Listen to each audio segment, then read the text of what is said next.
안녕하세요. 정몽소무사입니다. 오늘은 그 부패방지법에 대해서 말씀을 드리겠습니다. 이 부패방지법은 김영란법이라고 하고 원래 문구는 부정청탁 및 금품수수 금지에 관한 법률입니다. 이 법에 대해서 왜 노무사가 강의를 하냐 아니면 이 동영상을 찍냐, 이 부분은 이 부패방지법에 관련돼서 근로자가 이 혐의로 어떤 처벌을 받게 됐을 때 사용자도 똑같이 책임을 져야 됩니다.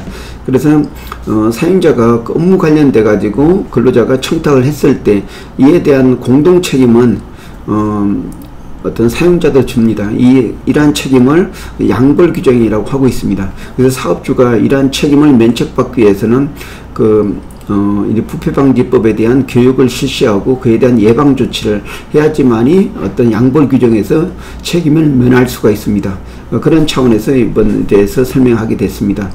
그러면 이 부패방지법이 왜 생겼느냐, 이 부분은 2015년도에 우리 국가권익위원회에서 국민을 대상으로 공직기관에 대한 어떤 부패 정도를 판단한 결과 거의 57% 국민이 공직사회가 부패했다, 이러한 결론이 나왔고, 또 당시 OECD 선진국 그룹인 37개 나라를 어떤 비교 대상으로 해서 어떤 부패의 어떤 지수를 판단한 결과 대한민국이 27위를 유지를 했습니다. 다시 말해서 대한민국은 일반적으로 공직사회가 부패됐다, 이러한 인식을 가지게 됐습니다. 그래서 어떤 굉장히 사회적인 어떤 경각심으로 인해서 기존에 있는 형법이나 아니면 공직자윤리법으로는 도저히 어떤 부패를 차단할 수가 없다, 이런 차원에서 만들게 된 게 바로 김영란법 또는 부패방지법이 되겠습니다. 이 법은 2016년 9월 달부터 시행되고 있습니다. 특히 이 법의 적용 대상은 공직사회, 즉 공기업과 또 공무원, 그리고 또 관련된 배우자 이뿐만 아니고 언론인들, 그리고 또 각종 학교기관의 교직원도 해당이 됩니다. 어떤 언론을 취재하는 조건으로 금품을 받는다든지, 그리고 학생 부모하고 면담할 때 항상 봉투를 촌지라고 하는데 이걸 준비해서 어떤 성의 표시를 하는 이런 제도가 오랫동안 간섭으로 인정이 돼 있었기 때문에 특정한 집단인 어떤 언론인이나 아니면 교직원들에 대해서 여기 이 법이 똑같이 해당이 됩니다. 이 법은 그러한 교직원이나 공직기관에 근무하는 근로자들의 배우자까지도 해당이 되고, 그리고 주 대상은 그런 사람들한테 민원을 제기한다든지 아니면 또 금품을 제공하는 이런 일반 국민도 이 법에 적용이 됩니다. 그러면 이 부패방지법은 두 가지로 구성되어 있습니다. 부정청탁 금지와 금품수수 금지 내용입니다.